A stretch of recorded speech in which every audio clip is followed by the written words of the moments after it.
Quisiera por favor que fueran conmigo al primer libro de Crónicas.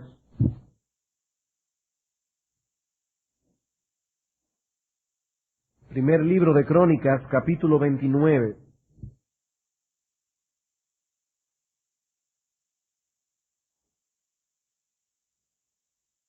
Vamos a leer los versículos 18 y 19. Primera de Crónicas, primer libro de Crónicas, capítulo 29, vamos a leer los versículos 18 al 19.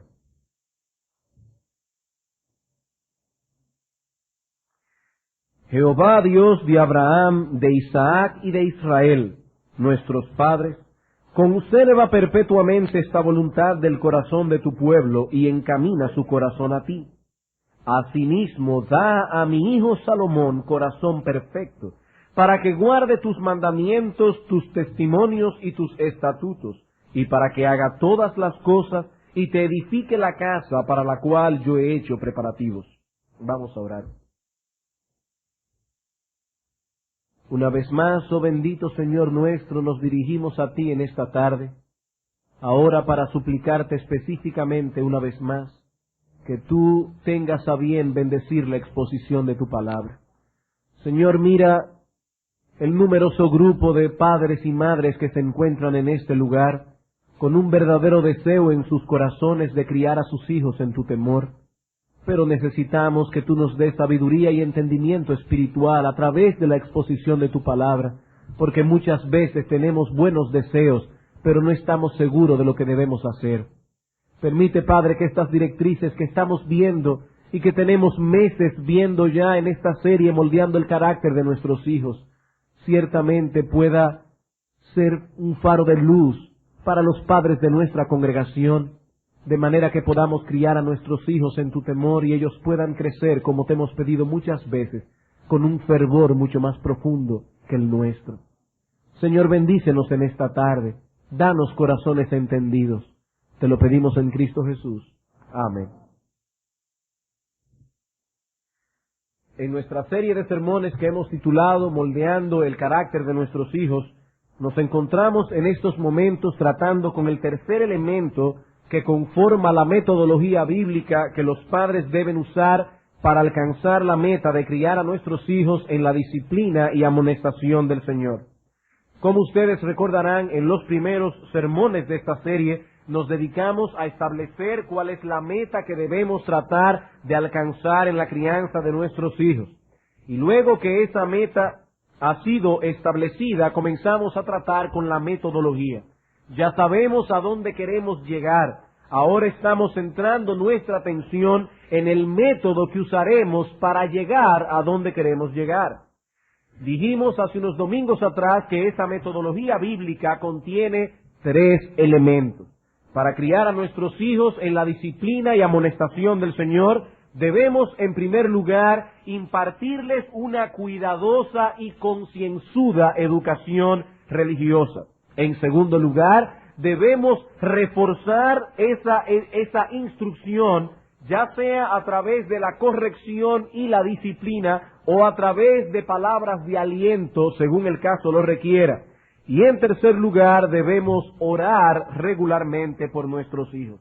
Y es precisamente en el estudio de este tercer elemento que nos encontramos ahora, la oración regular paterna. Hemos tomado algunas oraciones claves de las Escrituras, donde algunos padres y madres oraron por sus hijos, y hemos pretendido o hemos querido, es nuestro propósito, que esas oraciones claves nos sirvan de modelo para nuestras propias oraciones al interceder delante del trono de la gracia por nuestros hijos. En primer lugar, consideramos la oración de Ana por Samuel y aprendimos que los padres deben orar por sus hijos aún antes de que ellos nazcan y que deben pedir no solo por la concepción y el nacimiento de sus hijos, sino también porque sus corazones, nuestros corazones, no tengan una atadura idolátrica hacia ellos. Luego vimos la oración de Abraham por Ismael y aprendimos que los padres deben interceder delante del trono de Dios por la salvación, por la perseverancia y por la vida espiritual de sus hijos. En tercer lugar, consideramos la oración de David por el hijo que tuvo con Betsabé y aprendimos que los padres debemos orar porque Dios preserve a nuestros hijos de penalidades, dolor o muerte cuando éstos se encuentren atravesando por algún período de aflicción, enfermedad o cualquier otro peligro. Y en la tarde de hoy consideraremos el último ejemplo que vamos a ver, la oración de David por su hijo Salomón, de la cual aprenderemos que los padres también debemos orar por el servicio y utilidad de nuestros hijos en el reino de Dios. Los padres cristianos deben orar por el servicio y la utilidad de sus hijos en el reino de Dios. Es esto lo que David está pidiendo en la oración que leímos al principio en Primera de Crónicas 29. David está pidiendo a Dios que dé a su hijo Salomón un corazón perfecto. No solo para que guarde sus mandamientos, testimonios y estatutos, sino también, dice él, para que haga todas las cosas y te edifique la casa para la cual yo he hecho preparativos. David deseaba que su hijo Salomón fuese salvo, pero eso no era suficiente. Este hombre de Dios anhelaba que su hijo fuese útil sirviendo al pueblo de Dios, levantando aquel edificio alrededor del cual giraría la vida religiosa del pueblo de Israel. El sermón de esta tarde lo dividiremos en dos encabezados. En primer lugar, veremos la sustancia o contenido de esta oración que David hizo por su hijo Salomón. Y en segundo lugar, veremos el clima, o si quieren ponerlo de otra manera, el contexto en el cual David hizo esta oración. Así que vamos a comenzar viendo en primer lugar la sustancia o contenido de esta oración. Básicamente lo que David está pidiendo es que Salomón su hijo pueda llevar a cabo la edificación del templo para el cual el mismo David había hecho abundante provisión. La edificación de este templo era el gran sueño de David, de manera que aún en estos momentos, cuando su vida está a punto de concluir, este hombre no deja de pensar y de actuar para que esta obra sea hecha. En esas horas finales, David tenía una preocupación que lo consumía: la gloria de Dios, la edificación de su pueblo y la extensión de los propósitos redentores de Dios con la humanidad. Repito, hermanos, la pasión que consumía a David en este momento no era simplemente construir un edificio. Había algo más en el corazón de este hombre de Dios. La pasión que lo consumía era la gloria de Dios, la edificación del pueblo de Dios y la extensión de los propósitos redentores de Dios con la humanidad. Todo eso, de un modo u otro, estaba envuelto en ese anhelo de construir una casa en la cual Dios fuese adorado. Esa era su visión, y David quería estar seguro de que su hijo Salomón, el cual lo sucedería en el trono de Israel, compartiera esa misma visión que David tenía, que fuese en ese sentido un corazón juntamente con el de David, su padre. Vamos por un momento unas páginas atrás, en el mismo libro de Crónicas, al capítulo 22. Primer libro de Crónicas, capítulo 22, y vamos a leer los versículos 1 al 10. David acaba de encontrar un lugar apropiado para la edificación del templo, la heredad de Arauna Jebuseo. Y dice en el versículo 22, dijo David: aquí estará la casa de Jehová Dios, y aquí el altar del holocausto para Israel. Versículo 2. Después mandó David que se reuniese a los extranjeros que había en la tierra de Israel, y señaló de entre ellos canteros que labrasen piedras para edificar la casa de Dios. Asimismo preparó David mucho hierro para la clavazón de las puertas y para las junturas, y mucho bronce sin peso, y madera de cedro 50, porque los sidonios y tiros habían traído a David abundancia de madera de cedro. Ahora noten bien, dijo David: Salomón mi hijo es muchacho y de tierna edad, y la casa que se ha de edificar a Jehová ha de ser magnífica por excelencia, para renombre y honra en todas las tierras. Ahora pues, yo le prepararé lo necesario. Y David, antes de su muerte, hizo preparativos en gran abundancia. En los versículos 6 y 7, dice David, a Salomón su hijo le mandó que edificase casa a Jehová Dios de Israel. Y dijo David a Salomón, hijo mío, en mi corazón tuve el edificar templo al nombre de Jehová mi Dios. Mas vino a mí palabra de Jehová diciendo, tú has derramado mucha sangre y has hecho grandes guerras. No edificarás casa a mi nombre porque has derramado mucha sangre en la tierra delante de mí. He aquí te nacerá un hijo, el cual será varón de paz, porque yo le daré paz de todos sus enemigos en derredor. Por tanto su nombre será Salomón, y yo le daré paz y reposo sobre Israel en sus días. Él edificará casa a mi nombre, y él me será a mí por hijo, y yo le seré por padre, y afirmaré el trono de su reino sobre Israel para siempre. Noten, hermanos, que el asunto que consumía a David no era únicamente la construcción de un edificio, como si eso fuera importante en sí mismo. Lo que consumía a este hombre era su pasión por la gloria de Dios, como dice en el versículo 5. La casa que se ha de edificar a Jehová ha de ser magnífica por excelencia. ¿Para qué?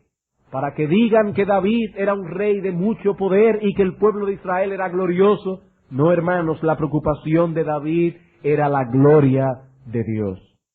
Al pedir al Señor entonces que conceda a su hijo Salomón un corazón adecuado para hacer esta obra, David está diciendo a Dios, en otras palabras, Señor, permite que mi hijo complete esta obra, que mi hijo comparta conmigo la misma visión y el mismo celo ferviente por tu gloria, por tu reino, por tu casa, por tu nombre. Que mi hijo comparta mis prioridades y ponga todo su empeño en concluir esta obra que tanto he anhelado construir.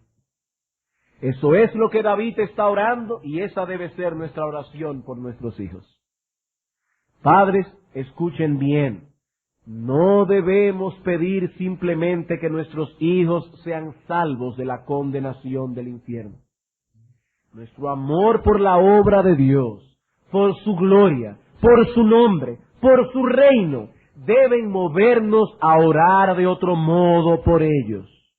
Por supuesto que vamos a orar por la salvación de nuestros hijos, pero no debemos quedarnos allí como si todo nuestro problema fuese que nuestros hijos nos acompañen en el cielo por toda la eternidad. No, hermanos, debemos orar también que nuestros hijos compartan nuestra misma visión, que nuestros hijos compartan nuestro celo, nuestras prioridades, que ellos puedan traspasar a las próximas generaciones que vendrán la obra que nosotros hemos comenzado.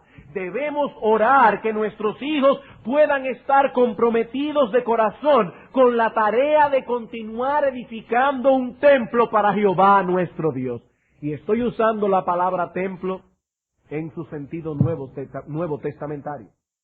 Las Escrituras del Nuevo Testamento nos dicen que el templo de Dios en el Nuevo Pacto es la iglesia. No son paredes, no son ventanas, no son puertas, es la iglesia. Y es ese el templo que los cristianos deben dedicarse a cuidar y edificar hasta que Cristo vuelva.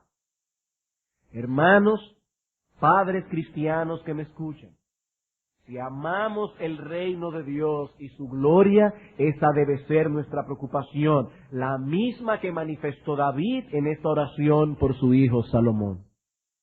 Debemos desear y esforzarnos con todas las fuerzas de nuestro corazón y orar fervientemente a Dios que nuestros hijos tengan esa misma visión, ese mismo empeño por la expansión del reino de Cristo. Que estas cosas que son tan queridas para nosotros sean queridas también para ellos. Que los niños y jóvenes que están en este lugar, que domingo tras domingo se sientan con sus padres a adorar junto al pueblo de Dios y a escuchar su palabra, lleguen a amar la verdad y a poseer un corazón tierno hacia todo aquello que Dios nos ordena en este sagrado libro. De modo que cuando nosotros no estemos aquí y ellos nos sucedan, puedan luchar con valentía por la defensa del Evangelio. Probablemente ellos tendrán que enfrentar una apostasía religiosa aún mayor que la que nosotros estamos enfrentando en estos momentos. Probablemente el pragmatismo continuará su carrera galopante por minar todos los cimientos de la Iglesia de Cristo, y se necesitarán hombres y mujeres de mucha convicción para poder luchar contra ese monstruo, haciendo un uso firme y diestro de la espada del Espíritu, que es la palabra de Dios. Debemos orar porque nuestros hijos amen la verdad con un amor tan profundo que estén dispuestos a pagar el precio que sea con tal de detener el avance de ese cáncer espiritual. Como alguien ha dicho, el deseo y la preocupación de nuestro corazón ha de ser que nuestros hijos crezcan compartiendo nuestra preocupación por una adoración que sea bíblica, por un liderato bíblico, por una disciplina bíblica, por una edificación bíblica, por una benevolencia bíblica manifestada en la vida corporativa del pueblo de Dios. Que estas cosas que están en nuestro corazón, quiera Dios ponerla en sus corazones. Hermanos, ¿son esas cosas las que nosotros amamos?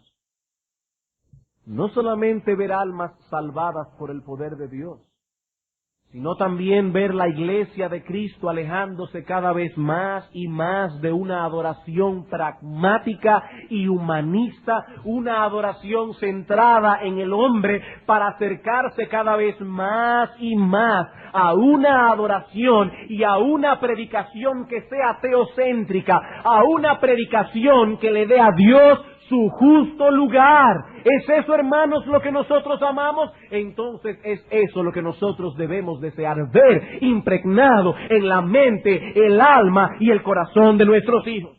En otras palabras, ver a la Iglesia de Cristo experimentar un verdadero avivamiento y una profunda reforma. Algunas personas le temen a la palabra reforma, porque en sus prejuicios asocian este término con ciertos grupos específicos, como si esto fuese algo así como una denominación. Una denominación. Hermanos, reforma no es otra cosa que el proceso que la Iglesia de Cristo ha tenido que sufrir a lo largo de toda su historia para regresar vez tras vez al Nuevo Testamento, cuando esa Iglesia de una forma u otra se ha alejado de él. Eso es reforma. En la época de Martín Lutero, que se conoce en la historia de la Iglesia como la reforma por excelencia, el problema era la oscuridad en que la Iglesia católica había sumido a la mal llamada cristiandad de entonces. La reforma se centró en ese tiempo en la doctrina de la justificación por la fe sola, en contraposición a la predicación del catolicismo de una salvación por obras.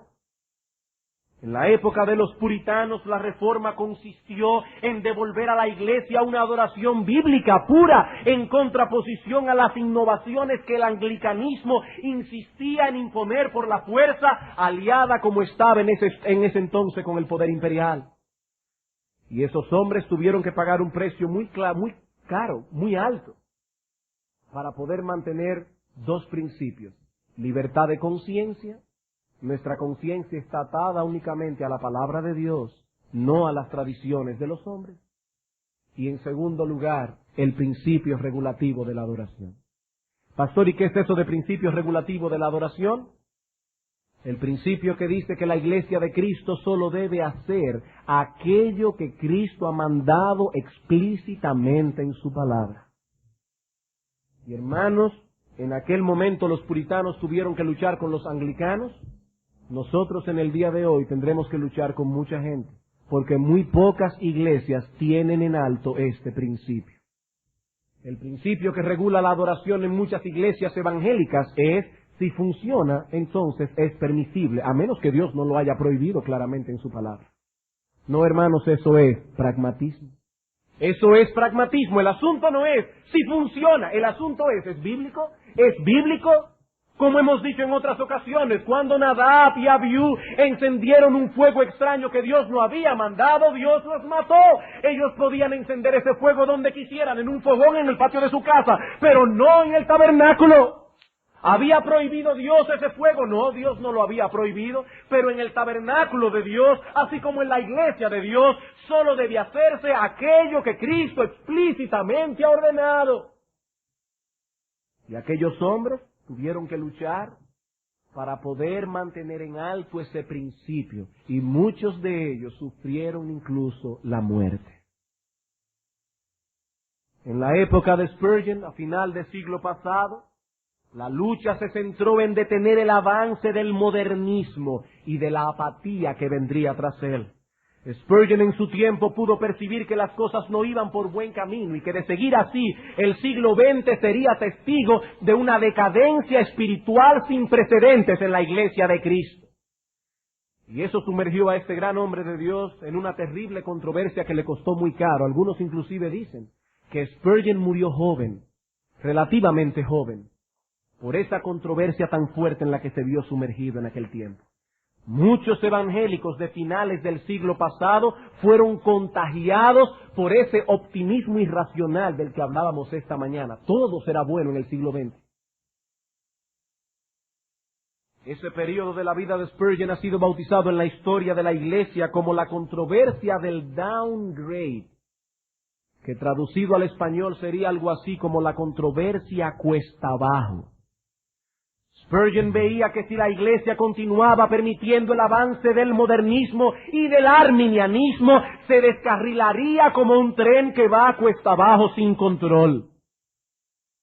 Y en uno de los momentos más fuertes de la controversia, Spurgeon predicó un famoso sermón titulado Sosteniendo firmemente la fe, en el cual decía lo siguiente: todo el mundo admira a Lutero, sí, sí, pero tú no quieres que nadie haga lo mismo al día de hoy. Cuando vamos al jardín zoológico, todos admiramos a los osos. Pero ¿qué te parecería tener un oso en casa? O un oso suelto andando por las calles. Me dirás que eso no podría ser soportado, y sin duda tendrías razón. En otras palabras, lo que Spurgeon está diciendo es, nos gustan los osos, siempre y cuando estén enjaulados. Sigue diciendo, de igual forma, admiramos a un hombre que fue firme en la fe hace 400 años. Los años pasados son como una especie de cueva para el oso, o de jaula de hierro para él. Y ahí es que nos gusta ver a los osos metidos en una jaula. Pero tal hombre al día de hoy sería un fastidio y debe ser echado a un lado. Llámale si quieres un fanático de mente estrecha, o ponle un nombre peor si puedes pensar en alguno. No obstante, imagínate que en aquellas épocas pasadas, Lutero, Zwinglio, Calvino y los demás hubiesen dicho, el mundo está fuera de orden, pero si tratamos de arreglarlo, solo ocasionaríamos un problema mayor y caeríamos en desgracia. Vayamos a nuestras recámaras, pongámonos el gorro de dormir y durmamos ahora en los peores tiempos. Tal vez cuando despertemos, todo se habrá tornado en algo mejor.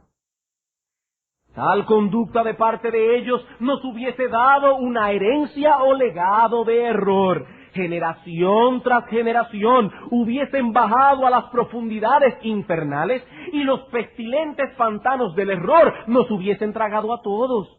Pero estos hombres amaron la fe y el nombre de Jesús lo suficiente como para no permitir que fuesen pisoteados. Noten, dice Spurgeon, lo que les debemos a esos hombres y paguemos entonces a nuestros hijos la deuda que tenemos con nuestros padres. No pierdan de vista, señores, que existen todavía generaciones por venir. Si el Señor no aparece súbitamente, vendrá otra generación y otra, y todas esas generaciones estarán manchadas y heridas si no somos fieles a Dios y a su verdad hoy. Hermanos, dice Spurgeon, hemos arribado a una intersección en el camino. Si doblamos a la derecha, puede suceder que nuestros hijos y sus hijos vayan por esa vía. Pero si doblamos a la izquierda, las generaciones que aún no han nacido maldecirán nuestros nombres por haber sido infieles a Dios y a su palabra. Como podemos ver, hermanos, aparte de que este hombre era un buen predicador, tenía mucho discernimiento espiritual. Este hombre pudo prever a finales del siglo pasado las cosas que nuestros ojos están viendo hoy. Las cosas que nuestros ojos están viendo hoy. La iglesia del siglo XX ha cosechado con creces lo que aquellos evangélicos que no quisieron hacerle caso a esta voz solitaria en el desierto sembraron a finales del siglo pasado. Pero ¿qué haremos ahora, hermanos? ¿Qué haremos ahora? ¿Quedarnos cruzados de brazos durmiendo en los peores tiempos? ¿Esperando a ver si tal vez al despertarnos las cosas estarán mejor? No, hermanos. Tenemos que continuar luchando por ver con nuestros ojos un real avivamiento en la iglesia de Cristo y una reforma profunda. Una iglesia reformada no es otra cosa que una congregación de hombres y mujeres comprometidos con la verdad bíblica. Una generación, una congregación de hombres y mujeres comprometidos con una adoración bíblica, comprometidos con una predicación bíblica, comprometidos con hacer todas las cosas tal como Dios nos ha dicho en su palabra que debemos hacerlas. Como dijo Pablo a su hijo en la fe, Timoteo, estas cosas te escribo, aunque tengo la esperanza de ir pronto a verte. ¿Para qué? Para que si tardo, sepas cómo debes conducirte en la casa de Dios, que es la iglesia del Dios viviente, columna y baluarte de la verdad. Timoteo, la iglesia no es tu casa. Timoteo, la iglesia no es la casa de los hermanos. Timoteo, la iglesia no es el lugar para entretener a los pecadores. Timoteo, la iglesia es la casa de Dios. Y en esa casa solo puede hacerse aquello que Dios ha mandado. ¿Qué es una iglesia reformada? Una iglesia que está mirando aquellas cosas que se han apartado de ese patrón y quiere reformar, quiere regresar la iglesia de Cristo a ese patrón bíblico. Aquí no estamos hablando, hermanos, de pertenecer a ninguna denominación. No es de denominación que estamos hablando, es de reforma.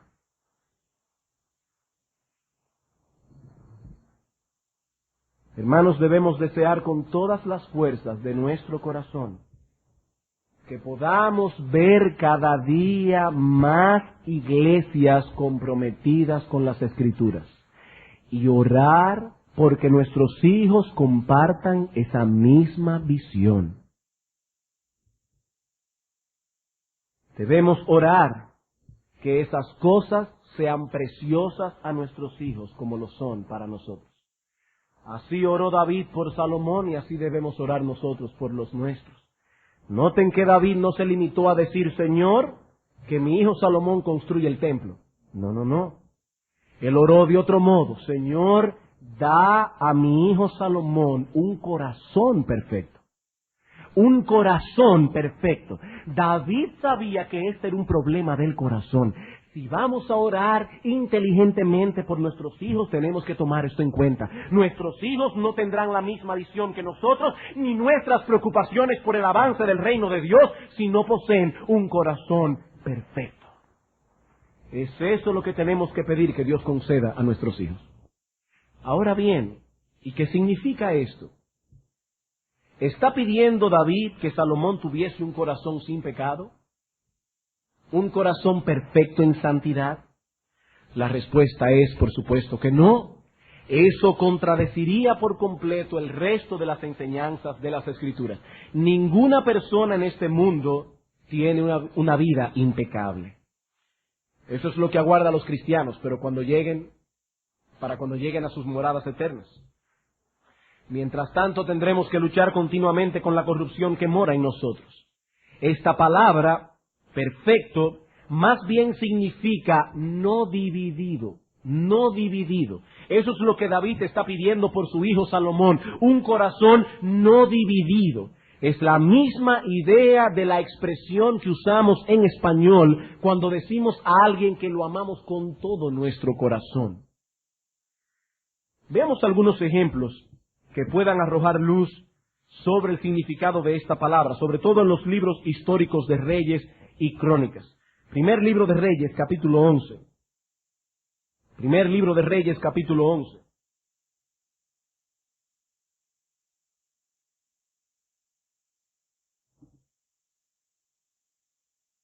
Tristemente hubo un período en la vida de Salomón cuando este hombre perdió de vista esa visión por la cual David había orado. Gracias al Señor que él se recobró de esa apostasía, pero es triste cuando uno lee en el récord bíblico la historia de este hombre en su vejez. Dice en el versículo 4, y cuando Salomón era ya viejo, sus mujeres inclinaron su corazón tras dioses ajenos, y su corazón no era perfecto con Jehová su Dios, como el corazón de David su padre. ¿Por qué el corazón de Salomón en este momento no era perfecto? Porque era un corazón dividido. Salomón estaba dividiendo sus afectos entre Jehová, el Dios de Israel, así como también los dioses de Moab, Sidón, Tiro, etc. Primer libro de Reyes, capítulo 15, versículos 1 al 3.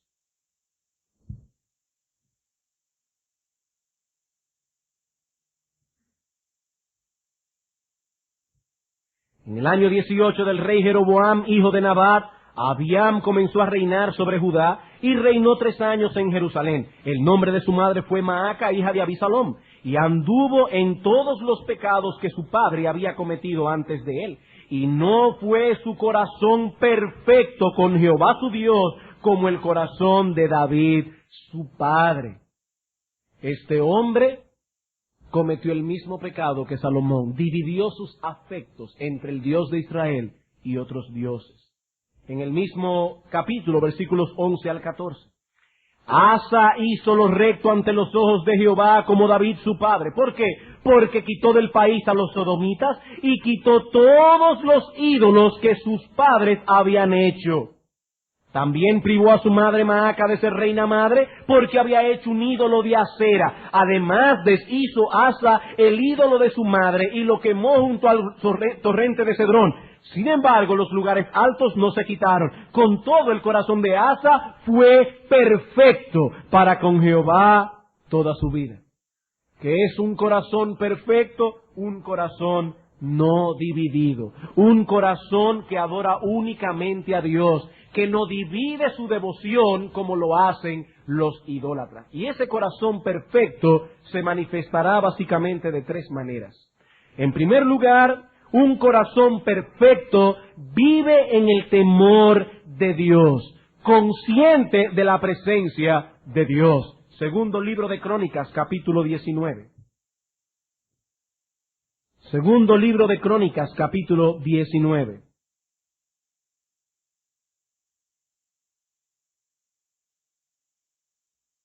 Hablando aquí del rey Josafat, dice en el versículo 8. Puso también Josafat en Jerusalén a algunos de los levitas y sacerdotes, y de los padres de familia de Israel, para el juicio de Jehová y para las causas. Y volvieron a Jerusalén, y les mandó diciendo, procederéis asimismo con temor de Jehová, con verdad y con corazón íntegro. El texto hebreo dice, con corazón perfecto. ¿Qué es un corazón perfecto? Un corazón que teme al Señor. Un corazón de alguien que vive consciente de la presencia de Dios todos los días de su vida. Un corazón de alguien que vive consciente de que Dios está ahí, de que los ojos de Jehová están sobre todos los hombres, mirando a los buenos y a los malos. En segundo lugar, un corazón perfecto se esfuerza por mantener una obediencia universal a los mandamientos de Dios. Primer libro de Crónicas, capítulo 29, versículo 19, el texto que leímos al principio. Primer libro de Crónicas, capítulo 29, versículo 19.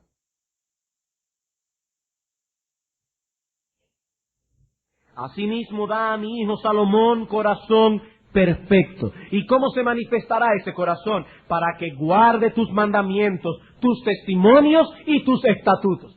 3 palabras usa aquí David orando al Señor para que nada quede fuera del foco de su atención. Señor, que mi hijo tenga un corazón que guarde tu palabra con una obediencia universal. ¿Y qué es eso, pastor, de una obediencia universal? Una obediencia que no discrimina mandamientos. Una obediencia que no dice, bueno, esto me parece lógico, lo voy a hacer, pero esto me parece muy fuerte. No, hermanos, una obediencia universal. Que si Dios nos dice, vete al puente Duarte y tírate de cabeza, está bien, Señor, amén. Dios no ha dicho eso. Pero si Dios lo hubiese dicho, eso es una obediencia universal. Hay personas que discriminan la palabra de Dios. Esto sí, pero esto no. Como decía el pastor Eduardo esta mañana, yo guardo los 9 de los 10 mandamientos. No, pero es que son 10. Son 10, no 9. Si Dios hubiese querido que fuesen 9, hubiese dado 9, pero dio 10. Obediencia universal a los mandamientos de Dios. Y ¿saben una cosa, hermanos? Cuando una persona no tiene ese corazón perfecto y comienza a discriminar los mandamientos, termina violándolo todo. El que no respeta un mandamiento no respeta ninguno. Los otros los guarda porque le son cómodos a su corazón. Entonces, a la larga, no está obedeciendo a Dios, está obedeciendo su propia comodidad y su propia lógica. ¿Qué es un corazón perfecto? Un corazón que guarda los mandamientos de Dios. Primer libro de Reyes, capítulo 8, versículo 61.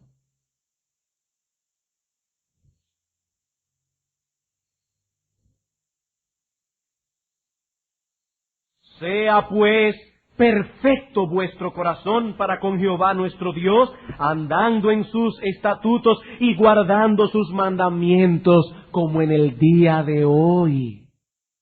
Esto es un corazón perfecto. Y en tercer lugar, un corazón perfecto se deleita en vivir para Dios y en servirle. Primer libro de Crónicas, capítulo 28. Primer libro de Crónicas, capítulo 28.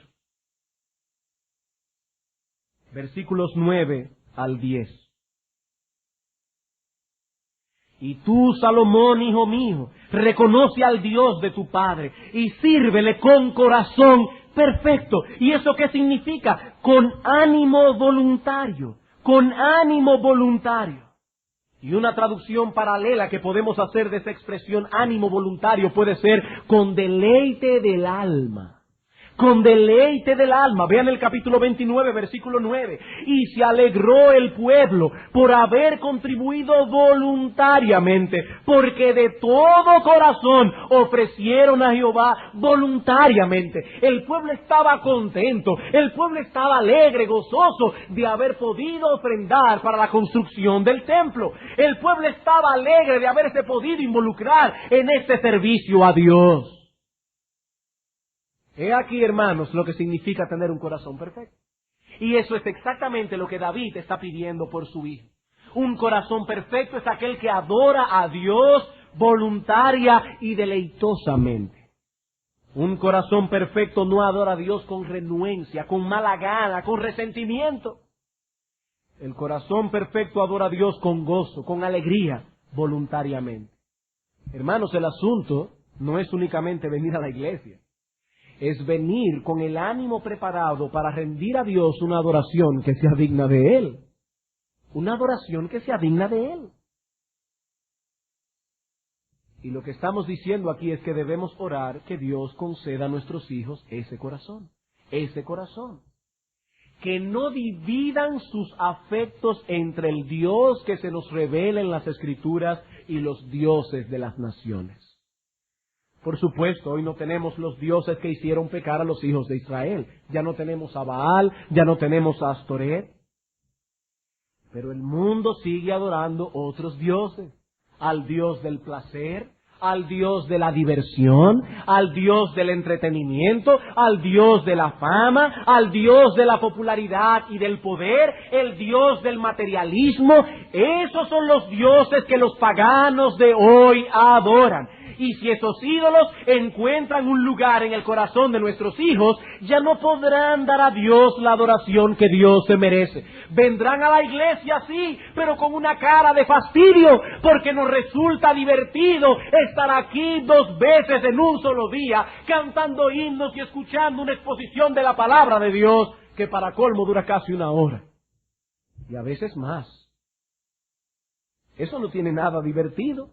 Eso no es entretenido, y es precisamente al Dios entretenimiento al que más culto se les rinde hoy día por mucha gente.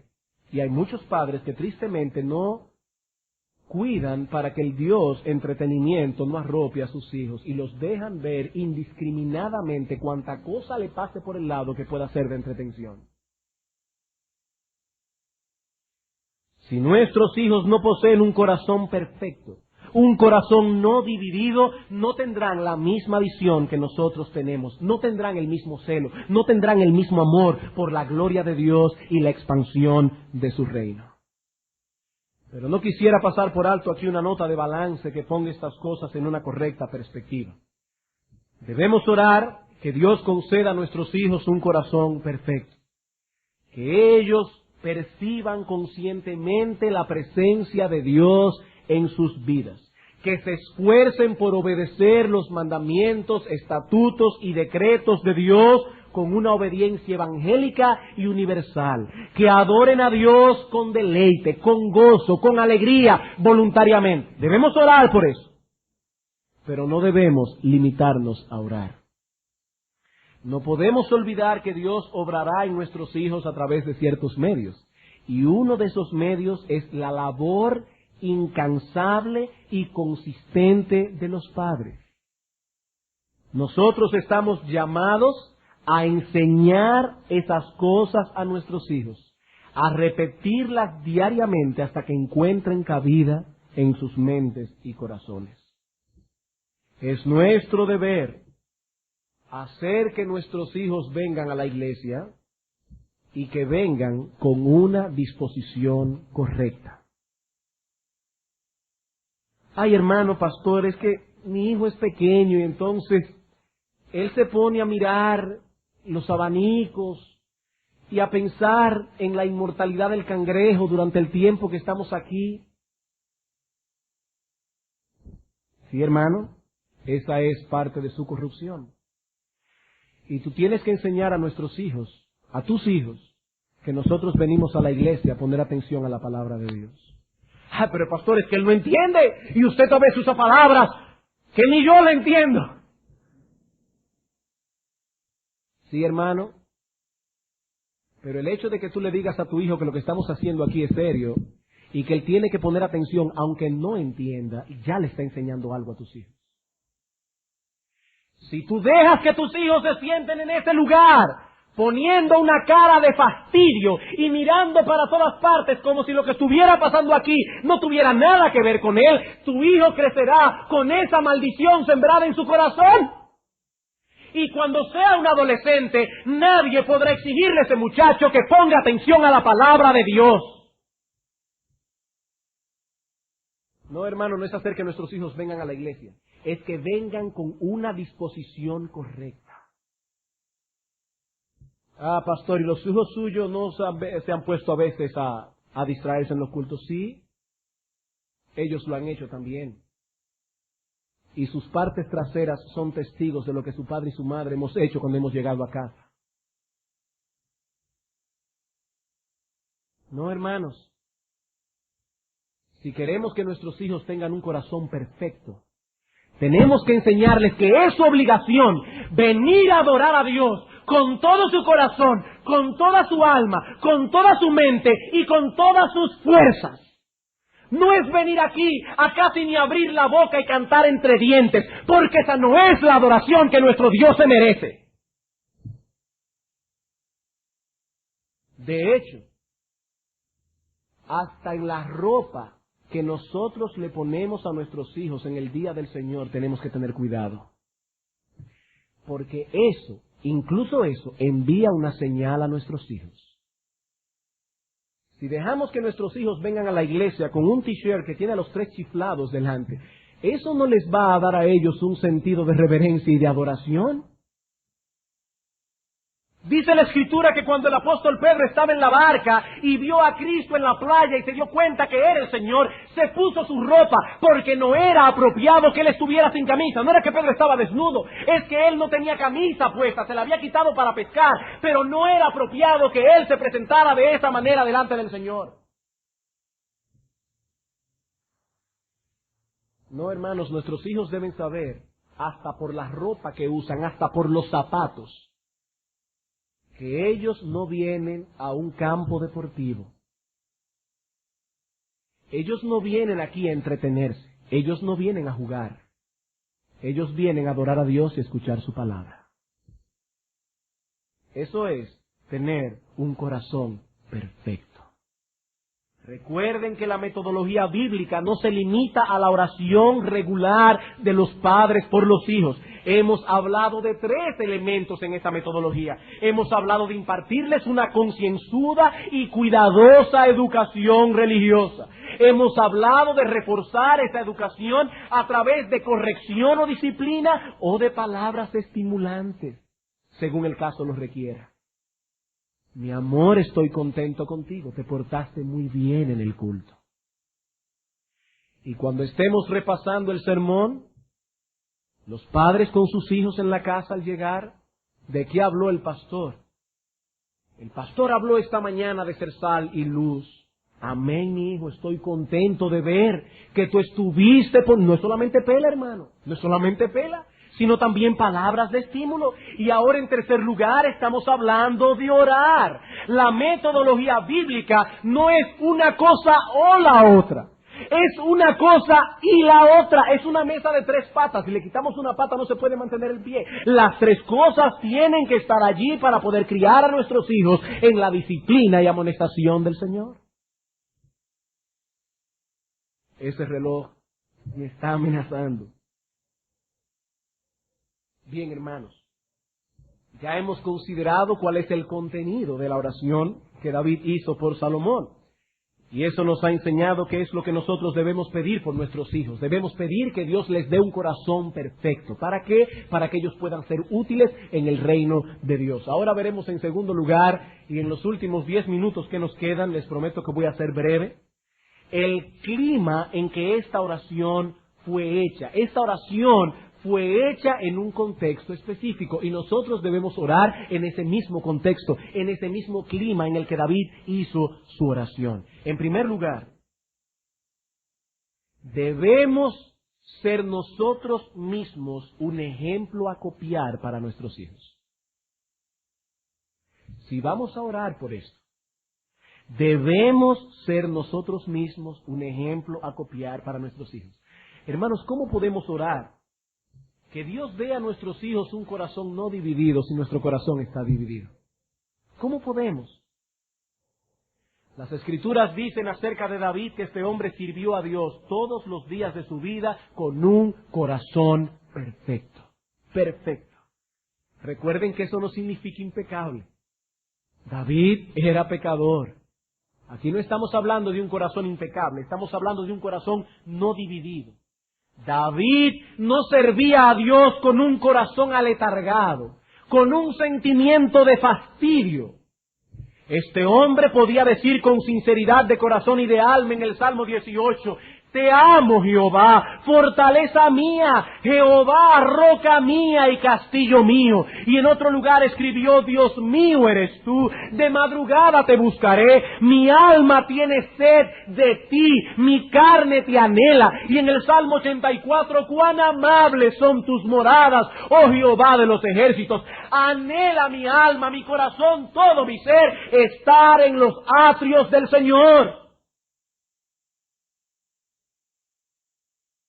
Cuando este hombre oraba por su hijo que Dios le concediera un corazón perfecto, no estaba orando hipócritamente por una cosa que no tenía la menor importancia para él. No. Debemos orar que Dios conceda a nuestros hijos un corazón perfecto, un corazón no dividido, pero es necesario que nosotros pongamos delante de ellos un ejemplo a copiar en ese sentido. Ellos deben percibir en nosotros temor a Dios, que nosotros vivimos en su presencia, no los domingos únicamente, no cuando el pastor nos va a visitar, no cuando estamos delante de los hermanos, sino todos los días de nuestra vida. ¿Es ese, hermano, el ejemplo que estás dando a tus hijos? ¿Pueden ver ellos que es tu deleite venir a orar y a adorar a Dios? ¿Perciben ellos que por nada del mundo te ausentas de la iglesia en el día del Señor? A no ser por un motivo de fuerza mayor, como una enfermedad o algo así, no por cualquier tontería. ¿Ese es el ejemplo que tú le estás dando a tus hijos? Entonces puedes orar, Señor, dale un corazón perfecto. Pero si no es así, hermano, tu oración es una oración hipócrita delante de Dios. Y lo que es peor, tus hijos están percibiendo esa hipocresía. Tus hijos están percibiendo esa hipocresía. En segundo lugar,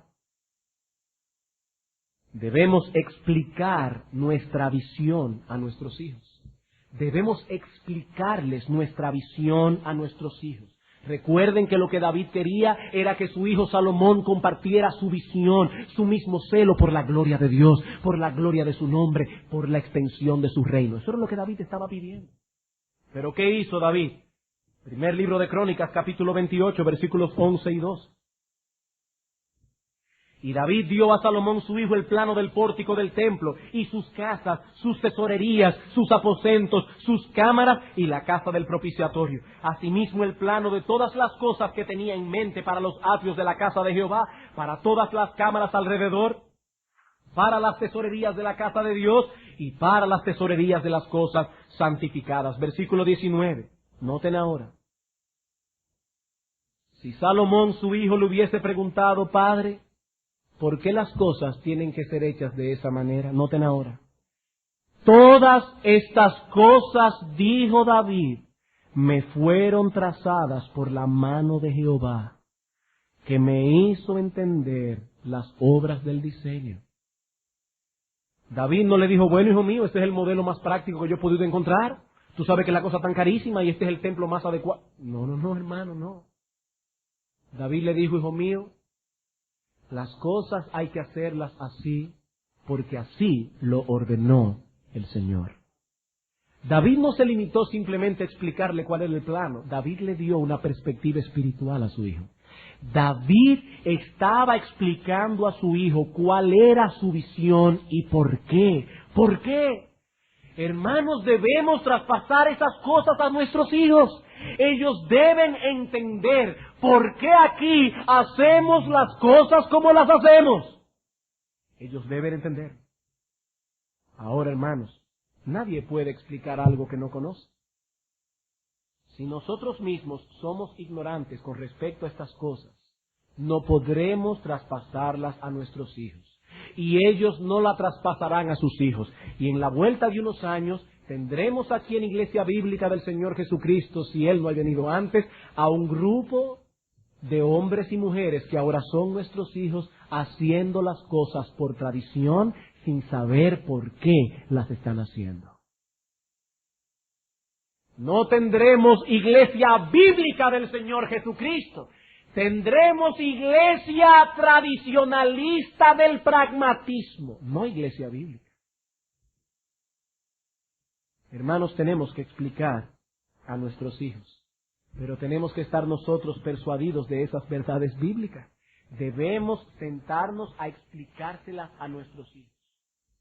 Explicárselas. Y hermanos, si hay algo en la iglesia que tú no entiendes, acércate a los pastores y pregúntales. Pero no mines la verdad que los pastores están predicando. Yo no estoy de acuerdo con este asunto. Hermano, tus hijos captan esas cosas. Son ellos los que después se irán de la iglesia y no querrán saber de nada, absolutamente nada de lo que se hace aquí, porque tú no solamente no le explicaste la visión de la iglesia, sino que al mismo tiempo le diste una visión muy particular. Hermano, si tú no entiendes, no critiques, pregunta. Pregunta. Tienes que estar informado. ¿Por qué nosotros no hacemos un llamado al frente como lo hacen otras iglesias? ¿Por qué nosotros no tenemos sociedad de jóvenes como lo hacen otras iglesias? ¿Por qué no tenemos aquí un grupo de teatro para hacer algunas presentaciones los domingos en la noche como lo hacen otras iglesias? ¿Por qué aquí no presentamos películas en vez de tener que oír a este hombre una hora hablando y hablando y hablando? ¿Cómo lo hacen otras iglesias? ¿Por qué? Hijo mío, porque así los pastores dicen que tiene que ser y no hay quien se meta con... No, hermano. No, Si tú no sabes por qué, acércate a los pastores y pregúntale, para que entonces puedas sentarte con tus hijos y decirle: hijo mío, mira aquí los principios de la palabra de Dios. Por eso nuestra iglesia no hace esto, por eso nuestra iglesia no hace aquello, por eso hacemos esto y aquello. Porque así lo ha mandado Dios en su palabra. Eso fue lo que Dios trazó con su mano para el diseño de este templo. Tenemos que traspasar nuestra visión a nuestros hijos. Si no es así, no pidamos a Dios un corazón perfecto para ellos. Pero hay algo más. Primer libro de Crónicas, capítulo 28, versículo 20. Dijo además David a Salomón su hijo: anímate y esfuérzate, y manos a la obra, no temas ni desmayes, porque Jehová Dios, mi Dios, estará contigo. Él no te dejará ni te desamparará hasta que acabes toda la obra para el servicio de la casa de Jehová. ¿En qué clima oró David? En un clima de aliento para su hijo. Hermanos, debemos alentar a nuestros hijos, como lo hizo David. Salomón, no desmayes. Eres joven y es una gran obra la que tienes por delante, pero no te acobardes, porque no lo vas a hacer en tus propias fuerzas. El mismo Dios que estuvo conmigo estará contigo. Niños y jóvenes que están aquí, escúchenme bien. Escúchenme bien. Vendrá el tiempo cuando nosotros no estaremos aquí. Ese tiempo llegará, a menos que el Señor vuelva rápido. Niños, jóvenes, probablemente vuestros padres no estarán aquí. Ni los pastores estarán aquí. Ni los diáconos estarán aquí. Los diáconos que están ahora estarán en la presencia del Señor. Ese tiempo llegará, eso es inevitable. Y cuando eso ocurra, niños y jóvenes, ustedes, los que hayan conocido al Señor, los que hayan sido regenerados por la gracia de su Espíritu, tendrán sobre sus hombros la tarea de seguir esta obra adelante. ¿Ustedes piensan que estamos exagerando? No piensen eso. El tiempo pasa rápido. El tiempo pasa rápido. Nosotros hemos tenido que enfrentar muchas dificultades para llegar hasta aquí. Ustedes también tendrán que enfrentarlas. Pero Dios ha estado con nosotros y estará con vosotros también. El mismo Dios que nos ha sostenido, el mismo Dios que nos ha guiado, continuará sosteniéndolos y guiándolos, siempre que ustedes se mantengan en el camino de las Escrituras, sin apartarse a derecha ni a izquierda. Aquí hay muchos jóvenes que están a punto de entrar en la universidad. Muchos varones. Quizás entre ustedes hay algunos que Dios llamará para la obra del ministerio. ¿Cuál es vuestra visión? ¿Cuál es vuestra visión? ¿Hacer una carrera, ser profesionales y ser millonarios? ¿Cuál es vuestra visión? Porque algún día nosotros no estaremos aquí. Nosotros no estaremos aquí. Y padres, he aquí nuestra responsabilidad. Debemos orar regularmente por nuestros hijos, no solo porque sean salvos y vayan al cielo. Debemos orar con fervor y constancia porque cada uno de ellos pueda ser útil en el reino de Cristo, sirviendo al Señor con un corazón no dividido. No estoy diciendo que debemos orar porque nuestros hijos sean pastores, porque nuestros hijos sean predicadores. No, estamos diciendo que nuestros hijos sean hembras, sean varones, sean útiles en el servicio por el reino de Cristo, en el lugar donde Dios quiera colocarlos. Sí, sería una honra que Dios diera que nuestros hijos sean pastores, pero es un llamamiento de Dios. Si mi hijo decide ser médico y esa es la voluntad de Dios, su padre lo apoyará, porque yo no voy a imponer una carga sobre su conciencia de que él debe seguir la carrera que yo he seguido. Eso es un llamamiento de Dios. Pero ¿saben cuál debe ser el deseo de nuestro corazón? Que sea médico, ingeniero o plomero, que lo haga para la gloria de Dios, que sea útil en el reino de Cristo, y es por eso que debemos orar. que cuando nosotros no estemos aquí, nuestros hijos defiendan con las garras las cosas que a nosotros nos ha costado trabajo edificar. Hermanos, las armas de nuestra milicia no son carnales. Criar hijos para Dios es una tarea que está muy por encima de nuestras posibilidades. Debemos orar constantemente por nuestros hijos. Orar constantemente a Dios por ellos. Vamos a orar.